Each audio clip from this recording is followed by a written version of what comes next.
बेगुनाह लोगों को जेल में डाला जा रहा है। आज हम लाए हैं आपके लिए डॉक्टर काफिल खान की कहानी, जिन्हें 2017 से गलत केसेस में फंसाया जा रहा है और बेल और क्लीन चिट मिलने के बाद भी उन पर फिर इल्जाम लगाए जा रहे हैं। एक आम इंसान, एक आम डॉक्टर, जिनका जुर्म सिर्फ गलत के विरोध में आवाज उठाना था। काफिल खान, जो हाल ही में गोरखपुर मेडिकल कॉलेज के ऑक्सीजन कांड से काफी चर्चा में रहे। इसके अलावा उन पर एएमयू में भड़काऊ भाषण देने और केंद्रीय गृह मंत्री अमित शाह पर अभद्र टिप्पणी करने के आरोप भी लगाए जा रहे हैं। हाल ही में उन्हें गिरफ्तार कर लिया गया है। आज इस आर्टिकल में हम आपको काफिल खान की जीवनी के बारे में बताने जा रहे हैं। डॉक्टर काफिल खान, इनका नाम आपने सुना ही होगा। 2017 के पहले डॉक्टर काफिल खान को कोई नहीं जानता था, लेकिन 10 अगस्त 2017 जब गोरखपुर के बीडीआर हॉस्पिटल में डॉक्टर काफिल खान ने कई बच्चों की जान बचाई, उसके बाद वो हीरो बन गए। क्योंकि डॉक्टर काफिल खान ने गोरखपुर बीडीआर हॉस्पिटल में ऑक्सीजन की सप्लाई बंद होने के बाद एक प्राइवेट हॉस्पिटल से ऑक्सीजन सिलेंडर्स लाकर वहां के बीमार बच्चों की जान बचाई थी। 24 बच्चों की जान भी गई, लेकिन अगर काफिल खान सही समय पर ऑक्सीजन सिलेंडर्स प्राइवेट हॉस्पिटल से नहीं लाते तो शायद कोई बच्चा नहीं बचता वहां। मीडिया ने उनकी काफी तारीफ भी की, कई लोगों ने उनकी काफी तारीफ की, पर काफिल खान ने इस पूरे इंसिडेंट का जिम्मेदार यूपी सरकार को बताया, क्योंकि वो एक गवर्नमेंट हॉस्पिटल था और ऑक्सीजन पेमेंट ना करने की वजह से ऑक्सीजन सप्लाई काट दी गई। काफिल खान का ये बयान से यूपी सरकार के योगी आदित्यनाथ बिल्कुल खुश नहीं हुए और काफिल खान को उनकी पोस्ट से तुरंत हटा दिया गया और सोशल मीडिया पर उनको नामजद करने का प्रोपेगेंडा चलाया गया और बच्चों की जान बचाने वाले को जान लेने वाला बता दिया गया। 23 अगस्त 2017 को उनके अगेंस्ट एक एफआईआर की जाती है, जिसमें यह कहा जाता है कि बच्चों की मौत काफिल खान की वजह से हुई है, जबकि सच हमारे सामने पहले ही आ चुका था। सच सबको पता था कि काफिल खान ने उन बच्चों की जान बचाई है, लेकिन उनको इसके बाद अरेस्ट कर लिया जाता है। 18 अप्रैल 2018 को काफिल खान जेल से लेटर लिखकर उस हादसे की पूरी जानकारी देते हैं और जांच पड़ताल के बाद उन्हें क्लीन चिट दे दी जाती है, क्योंकि उनके अगेंस्ट कोई सबूत नहीं था। लेकिन कहानी यहाँ खत्म नहीं हुई, बल्कि शुरू हुई है। उनके बेल मिलने के बाद उनके भाई को कोई गोली मार देता है। भाई की जान तो बच जाती है, लेकिन ये साफ नजर आता है कि कैसे उन्हें परेशान किया जा रहा था। जेल से बाहर आने के बाद कई समय तक डॉक्टर काफिल खान के पास काम नहीं था। 22 सितंबर 2018 अचानक काफिल खान को फिर गिरफ्तार कर लिया जाता है और वजह भी नहीं बताई जाती है। उन्हें बेल ग्रांट मिल जाती है, लेकिन बेल मिलने के एक दिन बाद ही फिर काफिल खान को गिरफ्तार कर लिया जाता है और इस बार इल्जाम लगाते हैं कि उन्होंने फ्रॉड डॉक्यूमेंट सबमिट किया। वो भी कब? 2009 में। 2009 की बात अब याद आ रही है और काफिल खान के अनुसार उन्होंने ऐसा कोई फर्जी डॉक्यूमेंट सबमिट नहीं किया है। फिर काफिल खान को बेल ग्रांट की जाती है। अब सीधा आ जाते हैं मार्च 2019 पर। 2019 इस दिन इलाहाबाद कोर्ट डॉक्टर काफिल खान को इन सारे केसेस में क्लीन चिट दे देता है, क्योंकि उनके अगेंस्ट कोई सबूत नहीं था, क्योंकि सच तो यही था कि काफिल खान ने ऐसा कुछ किया ही नहीं है, उन्हें बस फंसाया जा रहा था।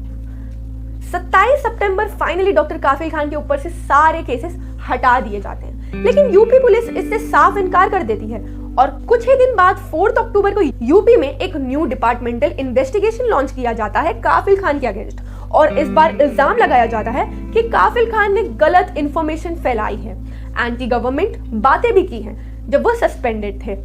इससे हम साफ देख सकते हैं कि कैसे एक आम शरीफ डॉक्टर को बार बार कोई ना कोई केसेस में फंसाया जा रहा है। एक बार क्लीन चिट मिलने के बाद फिर से उन पर केस किए जाते हैं। कुछ समय बाद उन्हें बेल मिल जाती है। 13 दिसंबर 2019 एएमयू यूनिवर्सिटी में काफिल खान एक स्पीच देते हैं। वो स्पीच ये थी।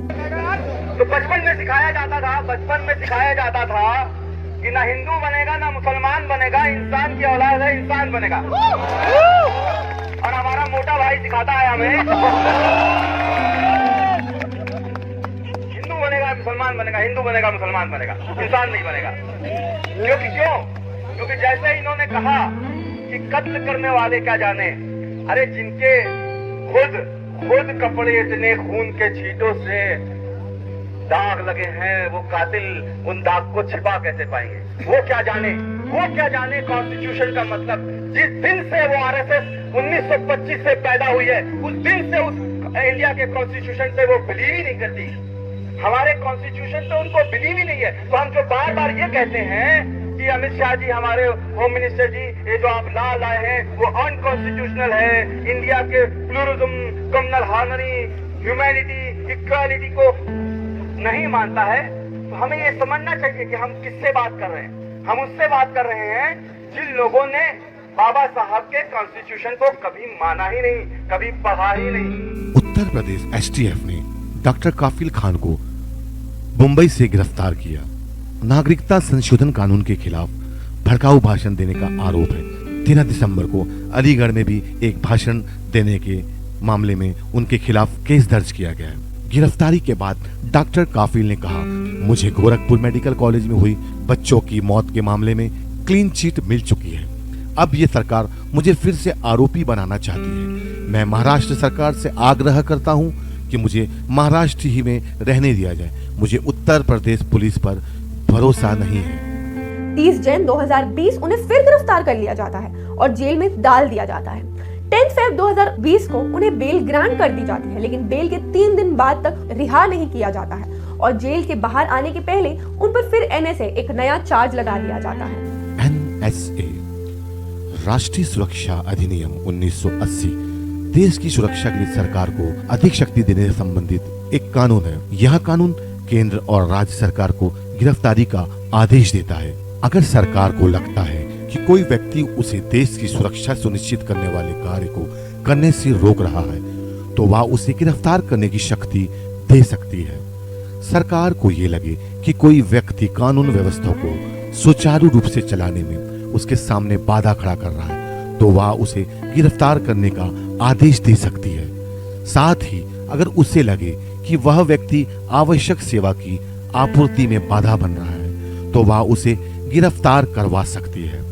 इस कानून के तहत जमाखोरों की भी गिरफ्तारी की जा सकती है। इस कानून का उपयोग जिलाधिकारी, पुलिस आयुक्त, राज्य सरकार अपने सीमित दायरे में भी कर सकती है। 19 मार्च 2020 को काफिल खान पीएम मोदी को एक लेटर लिखते हैं और लेटर लिखते हैं कि उन्हें जेल से रिहा किया जाए ताकि वो कोरोना वायरस में लोगों की मदद कर सके। 13 मई 2020 उनके 3 महीने का डिटेंशन कंप्लीट होता है और फिर से इस बार उन्हें एनएसए के तहत फिर 3 महीने के लिए जेल कर दी जाती है। फिर 3 महीने कंप्लीट होते हैं 27 जुलाई को और कोर्ट सुनवाई की जगह सिर्फ आगे की तारीख दे रही है। 5 अगस्त को उनकी सुनवाई थी, लेकिन फिर से डेट्स आगे बढ़ा दी गई। 2017 से 2020 तक सरकार ने ऐसे कोई कसर नहीं छोड़ी जिसमें काफिल खान जेल के बाहर रह सके। 2 बार क्लीन चिट्स मिलने के बावजूद उन्हें फिर कोई ना कोई नए केसेस में फंसा दिया गया। सच हमारे सामने है, लेकिन फिर भी कुछ लोगों के आंखों पर पट्टी बंधी हुई है। डॉक्टर काफिल खान की इस सच्ची कहानी से आप ये समझ सकते हैं कि कैसे एक आवाज को चुप कराया जाता है, कि कैसे एक आम आदमी को फंसाया जाता है सिर्फ इसलिए क्योंकि वो सच बोल रहा था। हम सिर्फ इतना कहना चाहेंगे कि डॉक्टर काफिल खान को जल्द से जल्द रिहा किया जाए, वो बेगुनाह है। आज की रिपोर्ट में बस इतना ही। ऐसे ही बने रहिए नई निष्पक्ष खबरों के लिए डेक्कन डाइजेस्ट के साथ। मैं अलीशा चंद्राकर। जय हिंद, जय भारत। मैं बचाता रहा दीमक से घर अपना और चंद कुर्सी के कीड़े पूरा मुल्क खा गए, पूरा मुल्क खा गए, पूरा मुल्क खा गए।